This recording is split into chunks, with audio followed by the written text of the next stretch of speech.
Hello friends, नमस्कार। मैं हूं भूपेंद्र कुमार। आप सबों के बीच में क्लास 10th के लिए संस्कृत मॉडल सेट 100 प्रश्न लेकर आया हूं। जो यह प्रश्न बहुत ही वीवीआई और हर बार एग्जाम में पूछा गया है। तो इस प्रश्न को एग्जाम देने से पहले आप जरूर देख लेंगे। तो चलिए आप लोग के बीच में मैं एक एक प्रश्न को सोल्व करूंगा। तो चलिए, पाटलिपुत्र वैभव पाठ में किस नगर का वर्णन है? जल्दी से आप लोग कमेंट में इसका आंसर बता दीजिए कि पाटलिपुत्र वैभव पाठ में किस नगर का वर्णन है। तो आंसर, राइट आंसर हो जाएगा आपका डी हो जाएगा, यानी पाटलिपुत्र का। अगला आते हैं question number next. Question number next जो है, मेगास्थनीज पटना किसके समय में आया था? जो मेगास्थनीज था वो पटना जो आया था वो किसके समय आया था? तो राइट आंसर हो जाएगा चंद्रगुप्त मौर्य के समय, यानी आंसर सी हो जाएगा। जो मेगास्थनीज 305 ईसा पूर्व में आया था, ये चीज याद रखना है, यानी पटना आया था, पाटलिपुत्र। अगला आते हैं क्वेश्चन नंबर नेक्स्ट। पाटल पुष्पों की पुतलिका रचना के आधार पर पटना का कौन सा नाम है? यानी राइट आंसर जो हो जाएगा पाटलिपुत्र, आंसर सी हो जाएगा। अगला प्रश्न है, पाटलिपुत्र किस राज्य की राजधानी है? तो बिहार की राजधानी है। 4 का आंसर ए हो जाएगा। तो फ्रेंड्स, वीडियो अगर अच्छा लगता हो तो वीडियो को लाइक एंड शेयर जरूर करेंगे। चलिए आते हैं question number next. Question number next है, पाटलिपुत्र किस नदी के किनारे अवस्थित है?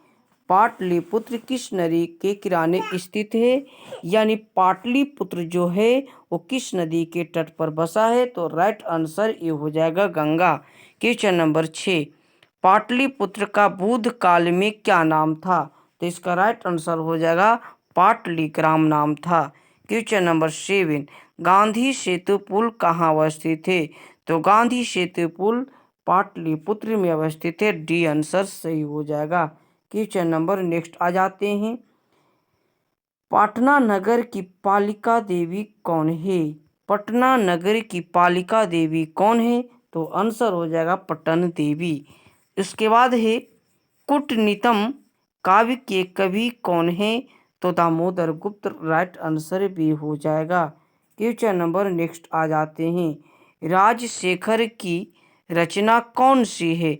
तो इसका राइट आंसर देखिए फ्रेंड्स, यह 2018 में यह क्वेश्चन पूछा गया है, जो बहुत ही वीवीआई है, यानी इसका राइट आंसर हो जाए काव्य मीमांसा। अगला आते हैं, पाटलिपुत्र में किस महापुरुष का जन्म स्थली है? यानी इनमें गुरु गोविंद सिंह का जन्म पाटलिपुत्र में हुआ था। उसके बाद चंद्रगुप्त मौर्य किस वंश का संस्थापक था? चंद्रगुप्त मौर्य किस वंश का संस्थापक था? तो इसका राइट आंसर हो जाएगा मौर्य वंश का, यानी 12 का आंसर ए हो जाएगा। क्वेश्चन नंबर नेक्स्ट आ जाते हैं, सिखों के 10वें गुरु कौन थे? तो सिखों के 10वें गुरु गुरु गोविंद सिंह थे।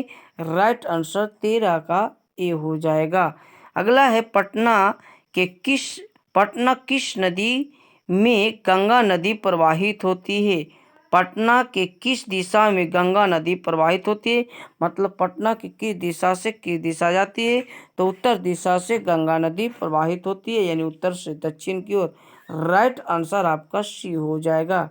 क्वेश्चन नंबर नेक्स्ट है, यूनान का राजदूत कौन था? तो फ्रेंड्स, अभी जस्ट बताए थे कि मेगास्थनीज 305 में जो आया था वह यूनान का ही रहने वाला था, जो चंद्रगुप्त मौर्य के शासन काल में भारत आया था, यानी पटना आया था। अगला है, महावीर मंदिर कहाँ स्थित है? महावीर मंदिर कहाँ स्थित है? तो इसका राइट आंसर पटना हो जाएगा। किस काल में पटना का नाम प्रसिद्ध हुआ था? किस काल में पटना का नाम प्रसिद्ध हुआ था? तो इसका राइट आंसर हो जाएगा फ्रेंड्स आपका मध्यकाल में। अगला है, पटना शब्द की उत्पत्ति किस शब्द से उत्पत्ति हुई है?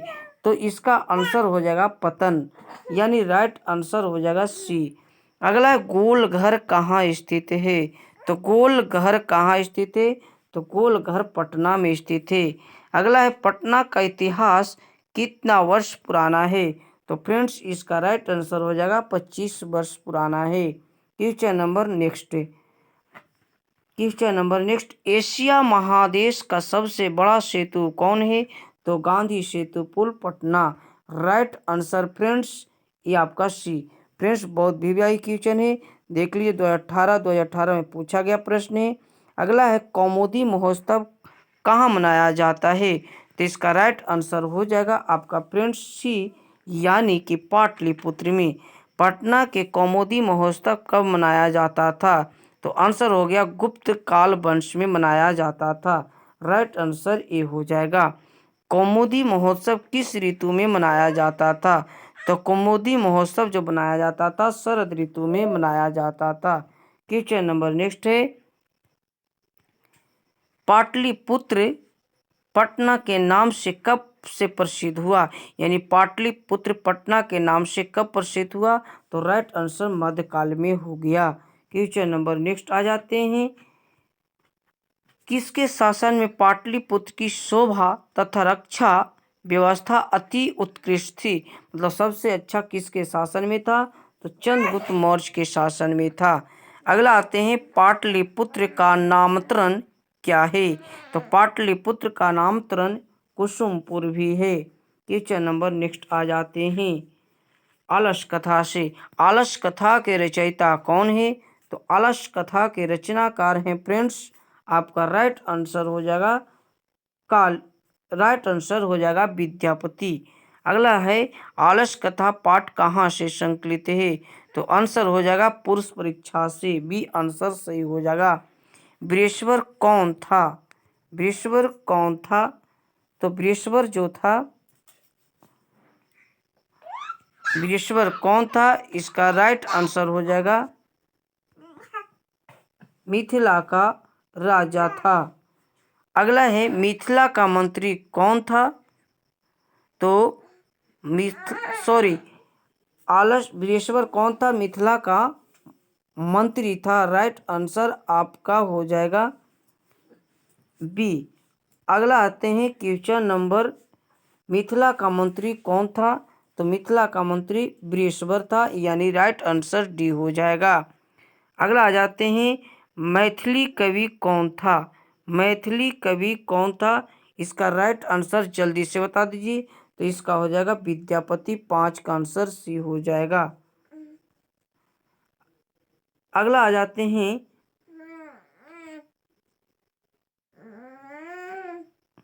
मैथिली कोकिल के नाम से कौन प्रसिद्ध था? तो मैथिली कोकिल के नाम से विद्यापति प्रसिद्ध थे। अगला है, आलसियों को कौन अन्न और वस्त्र देते थे? जो आलस थे उन्हें कौन वस्त्र और अन्न देते थे? तो बृहस्पति देते थे। आलसी पुरुष कितने थे? तो आलसी पुरुष 4 थे। कितने थे? तो 4 थे। अगला है, आलस पाठ में किस महत्व का वर्णन किया गया है? तो आलस पाठ में किस महत्व का वर्णन किया गया है? तो मानव गुण का। अगला है, आलस कथा पाठ में किस दोष का वर्णन किया गया है? तो इसका 10 का जो राइट आंसर हो जाएगा, 10 का जो राइट, आलस कथा पाठ में किस दोष का वर्णन किया गया है? यानी आलस का वर्णन किया गया है। राइट आंसर जो हो जाएगा वह हो जाएगा सी। क्वेश्चन नंबर 11, गरीब और अनाथों को प्रतिदिन कौन भोजन कराते थे?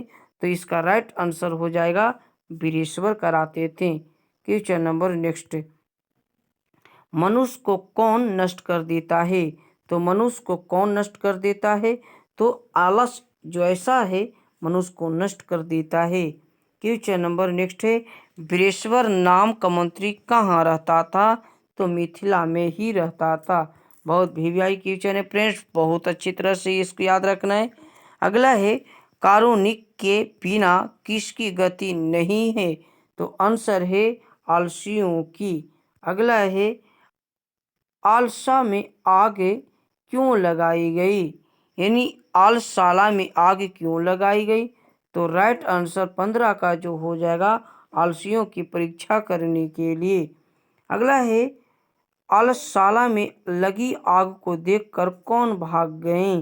तो इसका आंसर हो जाएगा धूर्त। अगला आ जाते हैं क्वेश्चन नंबर नेक्स्ट।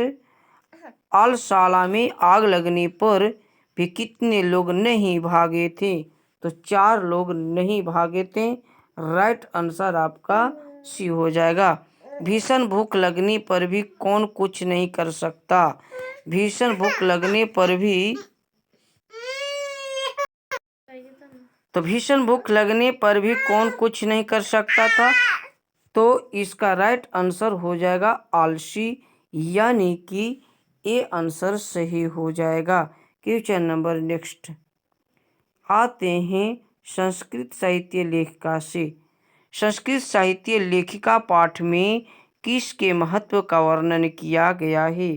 तो राइट आंसर हो जाएगा, इसका राइट आंसर हो जाएगा आपका डी औरत, यानी कि डी इसका आंसर सही है। अगला पुरुषों और नारियों के सहयोग से किसकी गाड़ी चलती है? तो आंसर हो जाता है पुरुषों और नारियों से समाज की गाड़ी चलती है। अगला है आधुनिक काल की संस्कृत कवियत्री कौन है? तो आधुनिक काल की संस्कृत कवियत्री कौन थी? तो आंसर हो जाएगा पंडित छमाराव थे। राइट आंसर डी हो जाएगा। क्वेश्चन नंबर नेक्स्ट वर्तमान काल की संस्कृत लेखिका कौन है? वर्तमान काल की संस्कृत लेखिका कौन है? तो आंसर मिथिलेश कुमारी मिश्र। अगला अच्युत राय की रानी कौन थी? तो इसका आंसर हो जाएगा तिरुमल लांबा, यानी डी आंसर सही है। शंकर चरित्रम की रचना किसने की है? तो 6 का जो आंसर हो जाएगा वह हो जाएगा डी पंडित छमाराव, यानी आंसर डी हो जाएगा। अगला है ऋग्वेद में कितनी मंत्र दर्शनवती ऋषिकाओं का उल्लेख है? तो ऋग्वेद में कितने? तो इसका आंसर हो जाएगा चतुर्थ विश्व शांति का। अगला है अथर्ववेद में कितनी महिलाओं का वर्णन है? तो 5 महिलाओं का वर्णन है। अगला क्वेश्चन है मधुरा विजयम महाकाव्य की रचना किसने की है? तो आंसर हो जाएगा गंगा देवी। आंसर आपका गंगा देवी हो जाएगा। क्वेश्चन नंबर नेक्स्ट है कि बांदा रामबी काव्यम महाकाव्य की रचना किसने की थी? तो आंसर तिरुमल लांबा। छमाराव किस काल के लेखक थे? तो आधुनिक काल के थे। कंपन राय की रानी कौन थी? तो आंसर हो जाएगा गंगा देवी। जनक की सभा में शास्त्र कुशलता में कौन विदुषी रहती थी? तो इसका राइट आंसर हो जाएगा, यानी 13 का जो हो जाएगा बी, यानी सही आंसर है गार्गी। अगला आ जाते हैं क्वेश्चन नंबर नेक्स्ट जनक की सभा में शास्त्रीय कुश, तो ये अभी बता चाहिए थे। आते हैं 14 इंद्राणी का वर्णन किस वेद में है? तो राइट आंसर इंद्राणी का वर्णन अथर्ववेद में। मीरा लहरी की लेखिका कौन है? तो राइट आंसर पंडित छमाराव। किस युग में मंत्र की दर्शिका न केवल ऋषि बल्कि ऋषिका भी थी? आंसर हो जाएगा वैदिक युग में, यानी आंसर वैदिक युग में, यानी सी आंसर सही है। याज्ञवल्क्य की पत्नी कौन थी? तो आंसर हो जाएगा मैत्रेयी। ये आंसर सही हो जाएगा। क्वेश्चन नंबर नेक्स्ट है याज्ञवल्क्य की पत्नी कौन थी? तो मैत्रेयी राइट आंसर हो गया। अगला आते हैं याज्ञवल्क्य ने अपनी पत्नी को क्या शिक्षा दी थी? तो आत्म तत्व की शिक्षा दिए थे। क्वेश्चन नंबर नेक्स्ट है यानी 20वां याज्ञवल्क्य ने आत्म तत्व की शिक्षा किसकी दी थी? आंसर हो जाएगा मैत्रेयी को। अगला है सर्व शुक्ला सरस्वती किसने कहा है? तो आंसर हो जाएगा दंडी ने। अगला है गंगा देवी का समय क्या है? तो 14वीं शताब्दी का था।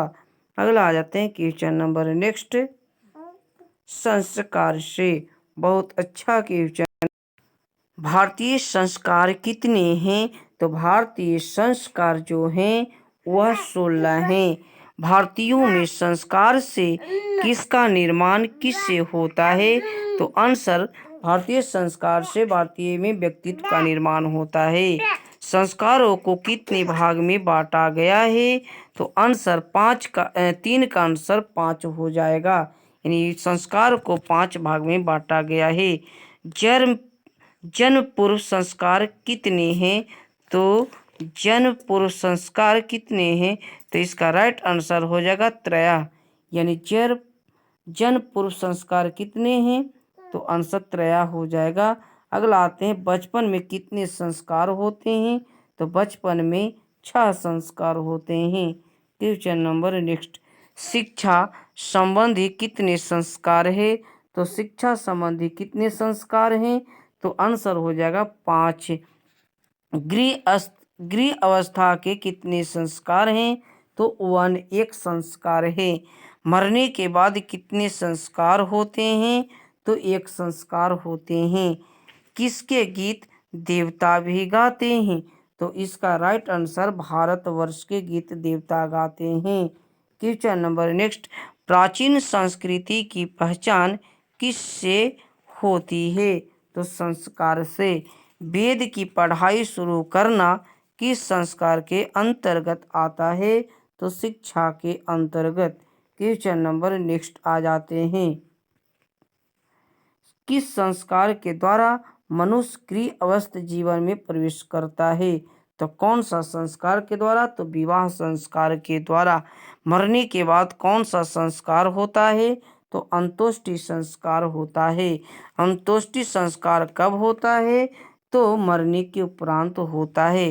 देखिए फ्रेंड्स, ये दोनों एक ही प्रश्न है लेकिन घुमाया हुआ क्वेश्चन है। अक्षर आरंभ करना किस संस्कार के अंतर्गत आता है? तो अक्षर आरंभ जो करना होता है वो शिक्षा के अंतर्गत आता है। तो फ्रेंड्स, वीडियो अगर अच्छा लगा हो तो वीडियो को लाइक एंड शेयर जरूर कर देंगे और मेरे चैनल पर अगर नए हैं तो चैनल को जरूर सब्सक्राइब कर देंगे और सभी तक वीडियो को शेयर कर देंगे। चलिए अगला आते हैं, जो भी एग्जाम देने वाले बच्चे हैं उसके लिए संस्कृत का सबसे महत्वपूर्ण क्वेश्चन है। सप्तपदी क्रिया किस संस्कार में संपन्न की जाती है? तो राइट आंसर विवाह में। अगला आ जाते हैं क्वेश्चन नंबर नेक्स्ट, पुष्पवन किस संस्कार के अंतर्गत आता है? तो आंसर हो जाएगा जन्म के समय। आंसर हो जाएगा यानी जन्म पूर्व के समय। गुरु के घर से अलग होकर गृहस्थ जीवन में प्रवेश करना किस संस्कार के अंतर्गत आता है? तो यह भी विवाह के अंतर्गत। अगला है सिंदूर दान किस संस्कार के अंतर्गत आता है? तो विवाह के अंतर्गत। गर्भ धारण करना किस संस्कार के अंतर्गत आता है? तो इसका भी राइट आंसर जन्मपुर होगा। यानी इसका राइट आंसर हो जाएगा जन्मपुर। अगला है नामकरण किस संस्कार के अंतर्गत आता है? तो नामकरण शैशवावस्था में किया जाता है। Question number 22। क्वेश्चन नंबर अगला, स्वामी दयानंद सरस्वती कौन थे? तो स्वामी दयानंद कौन थे? तो स्वामी दयानंद आर्य समाज के संस्थापक थे। स्वामी दयानंद के बचपन का नाम क्या था? तो मूल शंकर नाम था। स्वामी दयानंद का जन्म किस ग्राम में हुआ था? तो टंकरा ग्राम में हुआ था। आर्य समाज की स्थापना किस नगर में हुई थी? तो आर्य समाज की स्थापना मुंबई में हुआ था। समाज सुधारक कौन थे? तो स्वामी दयानंद सरस्वती थे। समाज सुधारक कौन थे? तो स्वामी दयानंद सरस्वती थे। स्वामी दयानंद का जन्म किस प्रांत में हुआ था? तो इसका राइट आंसर महाराष्ट्र यानी गुजरात में। सत्यार्थ प्रकाश किसकी रचना है? तो स्वामी दयानंद सरस्वती का। आर्य समाज की स्थापना कब हुई थी? 1875 में। मूल शंकर किसका नाम था? स्वामी दयानंद का। अगला आते हैं, स्वामी दयानंद का जन्म कब हुआ था? तो स्वामी दयानंद सरस्वती का जन्म जो हुआ था वह हुआ था 1824 ईस्वी को। यानी सी आंसर सही है।